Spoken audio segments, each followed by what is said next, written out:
গুজরাতের কসাই 2002 সালে হাজারো মুসলমানের রক্ত যার হাতে রঞ্জিত, তাকে পৃথিবীতে কেউ জঙ্গি সন্ত্রাসী বলে নিষিদ্ধ করতেছে না, সে বহাল তবিয়তে প্রধানমন্ত্রী। আর মুসলমানেরা কোথায় একজনকে গ্রেফতার করেছে, তাই সারাদিন সারা পৃথিবীকে বুঝাতে হচ্ছে আমরা খুব ভালো, আমরা সেকুলার, আমরা সংখ্যালঘুদের গুরু নিরাপত্তা দিই, ডট ডট বলতে বলতে মুখের ফেনা তুলে দিচ্ছে, তাও দুনিয়ার কেউ বিশ্বাস করে না। কেননা তারা বেশি সেকুলার, মুসলমানেরা বেশি সেকুলার। তাদের এক গালে যদি আপনি মারেন তাহলে এরা আর এক গাল পাতি দিয়ে বলবে ভাই এই গালটা তো মেরে নাও। কিন্তু আপনি যান ইসরায়েলে, ইসরায়েল গত 24 ঘন্টায় সিরিয়ার 500টা অস্ত্রাগার গবেষণাগারে হামলা করেছে। ইসরায়েল কাউকে জিজ্ঞেস করেছে যে আমি হামলা করতেছি সিরিয়াতে, আমাকে অনুমতি দাও? আমেরিকাকে জিজ্ঞেস করেনি। ড্যাম কেয়ার, পরোয়া করে না। সে কট্টর, তার নিজের দিনের উপর কট্টর, অ্যাগ্রেসিভ, উগ্র। যে 500টা জায়গায় বোমা হামলা করতে পৃথিবীর কোনো দেশকে জিজ্ঞাসা করার প্রয়োজন মনে করে না, হেজিটেশন ফিল করে না, দ্বিধা ফিল করে না।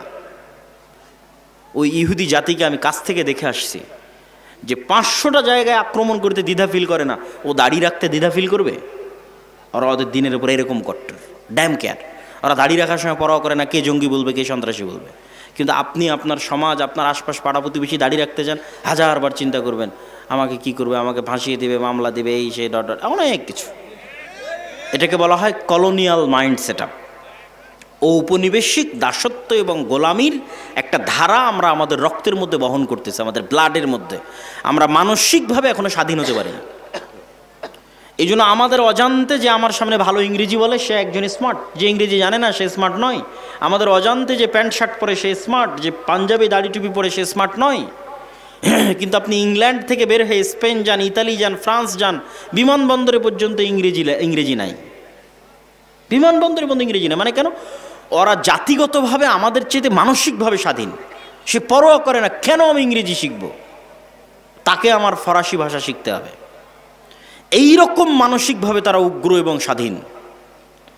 তাহলে আপনার পার্শ্ববর্তী দেশ তার দিনের উপর কট্টর, উগ্র এবং অ্যাগ্রেসিভ এবং ড্যাম কেয়ার, পরোয়া করে না। তারপরে ইসরায়েল তার নিজের দিনের উপর কট্টর, অ্যাগ্রেসিভ, পৃথিবীর কাউকে পরোয়া করে না। অসংখ্য খ্রিস্টান কান্ট্রি, তাদের ওই সমস্ত দল ক্ষমতায় আসতেছে যারা ডানপন্থী কট্টর। তাহলে এত এত কট্টরের মধ্যে আপনি সেকুলার হয়ে বাঁচতে পারবেন না। সেকুলারিজম দিয়ে আপনার বাংলাদেশের স্বাধীনতা টিকবে না, বলে দিলাম। কেননা আপনাকে শুধু কম্প্রোমাইজই করতে হবে, কম্প্রোমাইজই করতে হবে, আপনাকে কেউ বিশ্বাস করবে না। আপনিও যদি বাঁচতে চান, বাংলাদেশের স্বাধীনতাকে রক্ষা করতে চান, আপনাকেও আপনার দিনের উপর ড্যাম কেয়ার হতে হবে। আমি আল্লাহর নবীর সুন্নাতের অনুসরণ করি, কোরআন এবং হাদিসের আইন বাংলাদেশে বাস্তবায়ন করি, কার কি করার আছে করে নাও। যখন এরকম ড্যাম কেয়ার হবেন, বাংলাদেশ স্বাধীন, একদিনে স্বাধীন, 24 ঘন্টায় স্বাধীন। এবং এই স্বাধীনতা চিরস্থায়ী, স্থায়ী স্বাধীনতা। আপনাকে তেলাতে হবে না, তেল দিতে হবে না, কম্প্রোমাইজ করতে হবে না, বুঝাতে হবে না, প্রেস ব্রিফিং করতে হবে না, একদিনে স্বাধীন হয়ে যাবেন। এবং আপনারাও যদি আপনাদের ব্যক্তি জীবনে প্র্যাকটিস করেন, ইহুদিদের দেখে শিখেন, তারা অভিশপ্ত। আল্লাহ সুবহানাহু ওয়া তাআলা বলেছেন তারা অভিশপ্ত। কোরআন মাজিদে আল্লাহ বলেছেন গায়রিল মাগদুবি আলাইহিম ওয়ালাদ-দালিন, এই ইহুদিরা অভিশপ্ত। কিন্তু আপনি ভয়ঙ্করভাবে আশ্চর্য হবেন, তারা একটা অভিশপ্ত জাতি হওয়ার পরেও সারা পৃথিবীর মানুষকে ইহুদিরা শিখালো ছেলে হোক মেয়ে হোক দুটি সন্তানই যথেষ্ট। আপনি আমাকে একটা ইহুদি ফ্যামিলি বের করে দিবেন যার একটাই সন্তান অথবা দুটোই সন্তান। প্রত্যেকটা ইহুদি ফ্যামিলির 4টা, 5টা, 6টা, 7টা করে সন্তান। এই জন্য ছোটো যে কারগুলো আছে, এই কারগুলো তারা ইউজ করে না। তাদের জন্য বড় হাইজ গাড়ি, নহা, যেটাতে 7-8টা সিট আছে, সেই গাড়ি লাগবে। কেননা ফুল ফ্যামিলি যেতে হলে ওই ছোটো কারে তো হবে না। এই জন্য বড়ো গাড়ি বেশি ইউজ করে। সারা পৃথিবীতে ইহুদিরা এই সুদি কারবার প্রচলন করে রেখেছে। কোনো ইহুদির সাথে সুদি লেনদেন করে না, অথচ সারা পৃথিবীর সুদি কারবারের কন্ট্রোল তাদের হাতে। কিন্তু ওরা নিজেরা কখনো সুদি কারবার লেনদেন করে না।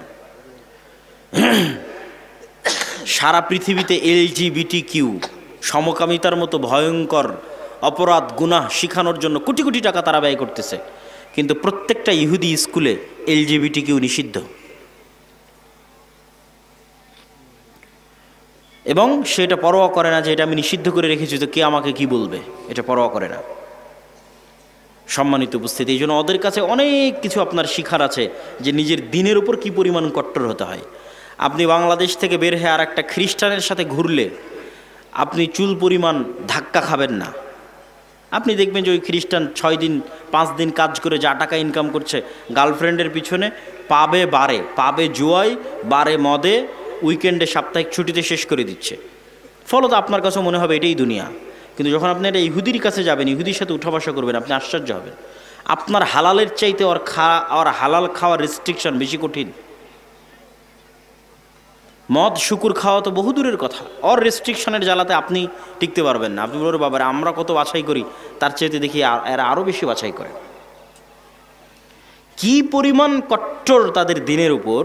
এমন কোনো রেস্টুরেন্ট নাই যে রেস্টুরেন্টে একজন হুজুরকে নিয়োগ দেওয়া নাই, যেই হুজুরের কোনো কাজ নাই, ওই ইহুদি রাবাইর কোনো কাজ নাই। একটাই কাজ, শুধু রান্নাটা হালাল পদ্ধতিতে হচ্ছে কিনা সেটা দেখবে। আপনাদের বালিয়াডাঙ্গি বাজারে যতগুলো রেস্টুরেন্ট আছে মনে করেন প্রত্যেকটা রেস্টুরেন্টে রেস্টুরেন্ট মালিক একটা করে হুজুরকে চাকরি দিয়ে রেখেছে। হুজুরের কি কাজ না কিভাবে হচ্ছে, হালাল অনুযায়ী হচ্ছে, ব্যাস। প্রত্যেকটা ইহুদি রেস্টুরেন্টে একজন করে রাবাই আছে। ডিমটা ভেঙে দিবে রাবাই, গরু মহিষ মুরগি জবাই করে দিবে রাবাই। পুরো নিয়ম কানুন ইহুদি ধর্ম অনুযায়ী পরিচালিত হচ্ছে কিনা তা দেখবে। কি পরিমাণ কট্টর হতে পারে তাদের দিনের উপর। ওদের 90 জন দাড়ি রাখে, আপনাদের কয়জন দাড়ি রাখে? কেন আপনারা দাড়ি রাখার বিষয়ে হেজিটেশন ফিল করেন, আপনারা দ্বিধায় ভুগেন, আপনার দিনের উপর আপনার কঠোরতা নাই, আপনার বিশ্বাস নাই, কিন্তু সে ড্যাম কেয়ার, সে পরোয়া করে না। আপনার পার্শ্ববর্তী দেশ হিন্দু, সে পরোয়া করে না। তার কপালে সিঁদুর দিবে, হাতে বালা দিবে, আরেকজন মুসলমানকে জোর করে বলাবে যে বল জয় শ্রীরাম, পরোয়া করে না, ড্যাম কেয়ার। কিন্তু আপনি কেন ভীতু কাপুরুষ, কেন আপনি হেজিটেশন ফিল করেন আপনার দিনের উপর? আপনি যতদিন হেজিটেশন ফিল করবেন গোলাম থাকবেন। কট্টর হন যে আমার দিনের জন্য আমি জীবন দিয়ে দেবো, যা করার করো। একদিনে স্বাধীন, আজীবনের গোলামি থেকে একদিনে স্বাধীন। এটা গেল 1 নাম্বার, যে আমাদেরকে আমাদের দিনের উপর, আমাদের আল্লাহর নবীর সুন্নাতের উপর, আল্লাহ সুবহানাহু ওয়া তাআলার বিধানের উপর উইদাউট এনি কম্প্রোমাইজ কট্টর হতে হবে। কোনো প্রকার ছাড়, মিউ ছাড়া কট্টর হতে হবে। এটা আমার দিন, আমি এটা মানবো, এটা আমি চাই। আপনি স্বাধীন হয়ে যাবেন। তারপরে আমাদের করণীয় কি? তারপরে আমাদের করণীয় হচ্ছে আমাদের যুবক সমাজ, আমাদের ছেলে মেয়েরা, তাদের যুবক সমাজ এবং তাদের ছেলে মেয়েদের চেয়ে পিছিয়ে আছে নেশা, মাদকতা, ডিভাইস আসক্তি, mobile, TikTok, Facebook, reels, video game, free fire, PUBG, মদ, জুয়া, বিড়ি, সিগারেট, গাঞ্জা। এগুলোর মধ্যে আমাদের যুবক এবং ছাত্র সমাজ তাদের চারিত্রিক এবং নৈতিক পদস্খলন ঘটিয়ে ফেলেছে। ফলত তাদের প্রোডাক্টিভিটি নাই। মানুষও একটা মেশিন, এই মেশিনের একটা কাজ আছে, তাকে উৎপাদন করতে হবে। আপনারা যারা গার্মেন্টসে কাজ করেন, সেখানে উৎপাদন হয়, কতটা কাপড় তৈরি হলো গণনা করা হয়। আপনি একটা মেশিন, আপনি কি উৎপাদন করছেন? আমাদের যুবক সমাজ কি উৎপাদন করছে? সে তো শুধু সময় নষ্ট করছে। কিন্তু ওই সমস্ত দেশের যাদেরকে আমরা রোজ সকাল সন্ধ্যা গালি দিচ্ছি, গালি দিয়ে লাভ নাই, তারা তাদের সময়কে নষ্ট করে না, তারা তাদের সময়কে কাজে লাগায়, তারা প্রোডাক্টিভ। আর আল্লাহ সুবহানাহু ওয়া তাআলা পৃথিবীকে যেই সিস্টেমে ডেভেলপ করেছেন, ওই সিস্টেমে যদি একটা হিন্দুও চলে, একটা ইহুদিও চলে, আল্লাহ বাধা দিবেন না, ওই সিস্টেম অনুযায়ী তার কাজ হবে। এই কথাটা মনে হয় বুঝলেন না। আল্লাহ পৃথিবীতে সিস্টেম তৈরি করেছে, আগুন জ্বালায়। আগুন কি করে? ছুরি কাটে। তো এখন একজন যদি আর একজনের উপর ছুরি কাটে, তো 99% সময় আল্লাহ সুবহানাহু ওয়া তাআলা দেখবেন না কাকে কাটছে।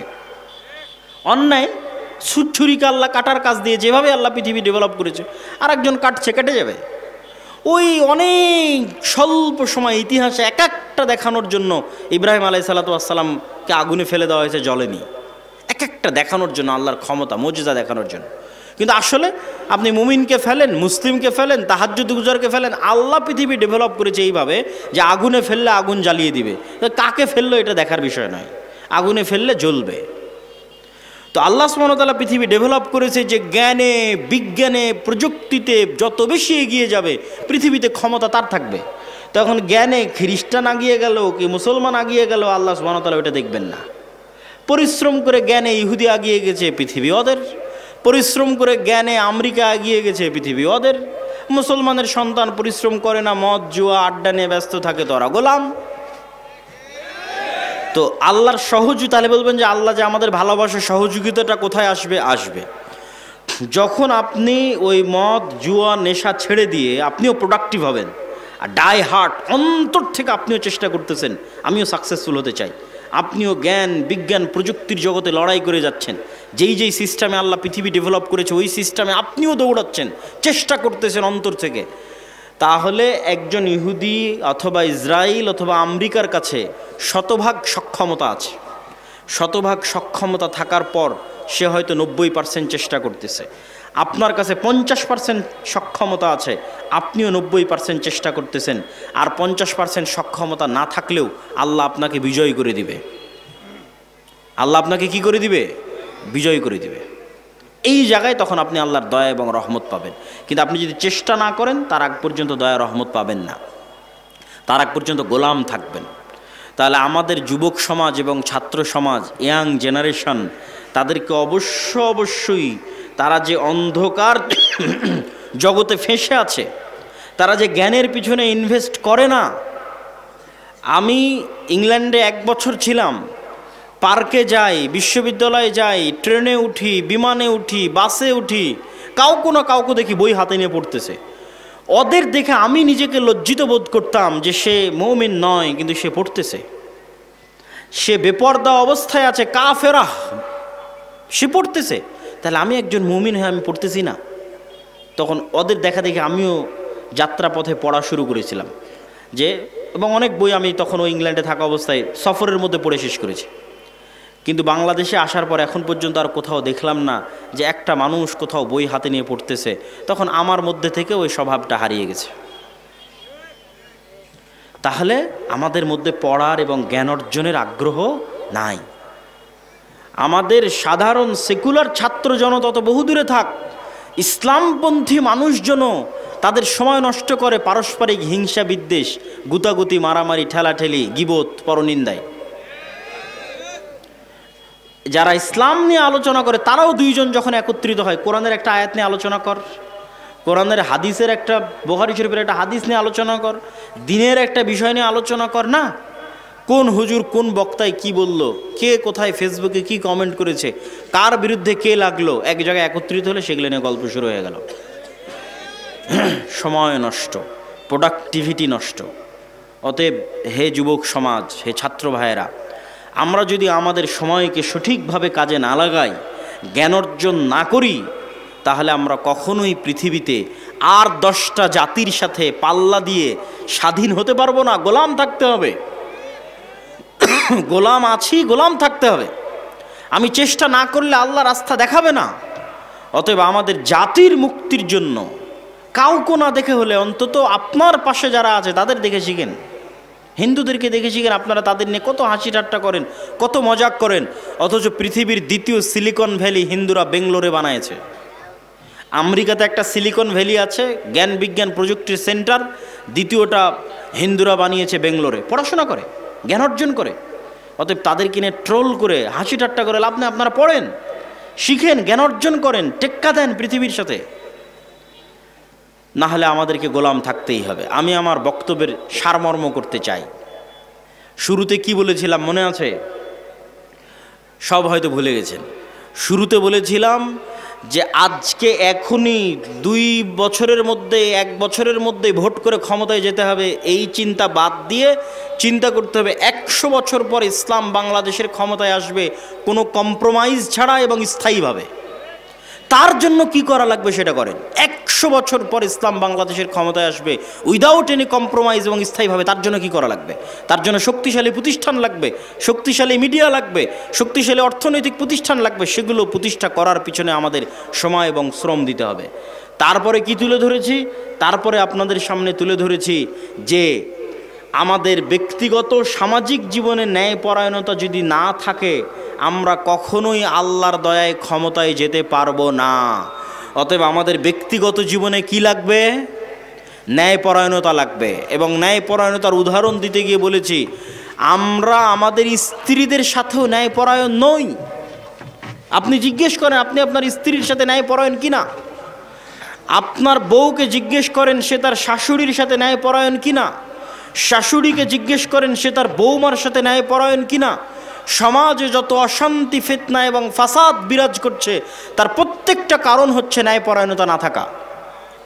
ইসলামী দলে দলে মারামারি, মাদ্রাসায় মাদ্রাসায় মারামারি, হুজুরে হুজুরে মারামারি, এগুলো একটাও ফতোয়ার কারণে নয়, ডাহা মিথ্যা কথা। কোনো ফতোয়ার সমস্যা নাই, ন্যায়পরায়ণতা নাই। হয় দলের আমির জালেম, না হয় মামুর জালেম।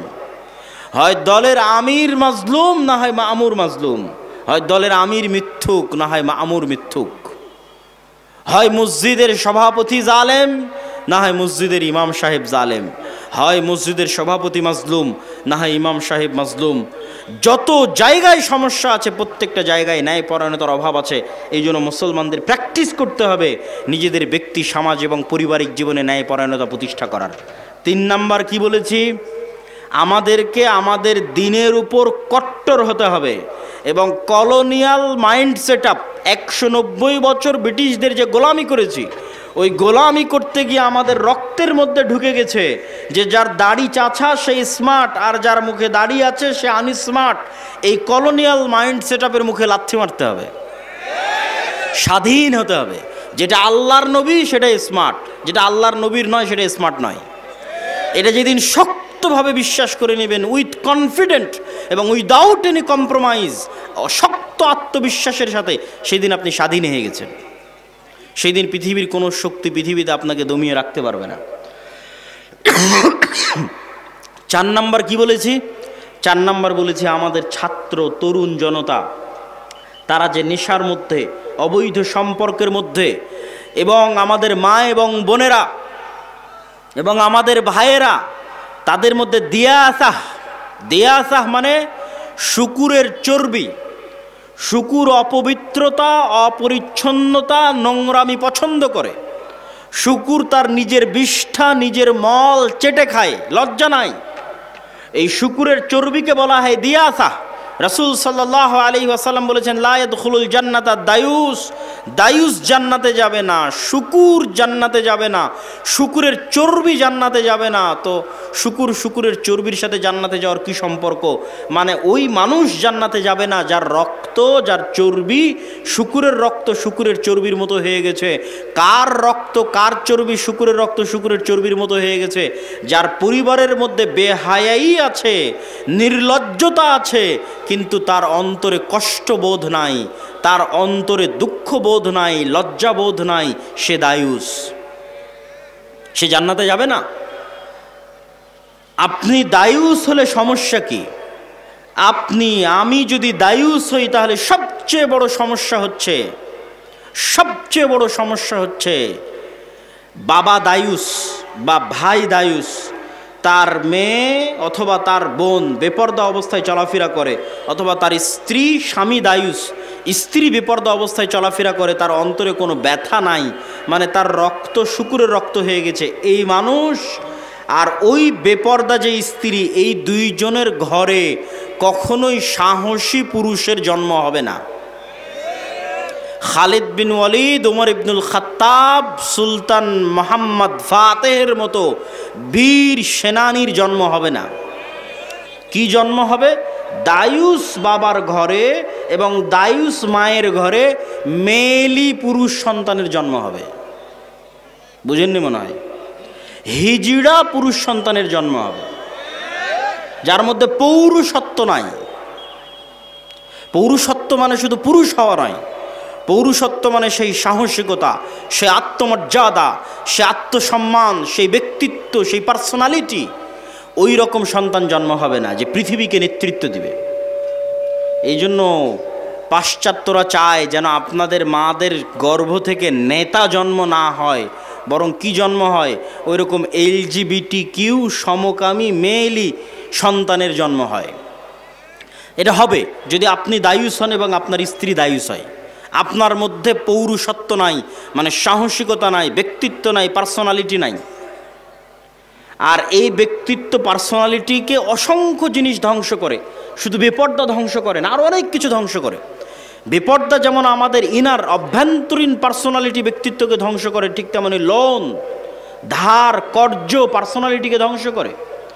ইসলামে অর্থনৈতিক মূল্যবোধের 1 নাম্বার পয়েন্ট হচ্ছে আল কানাআহ, অল্পে সন্তুষ্ট থাকা।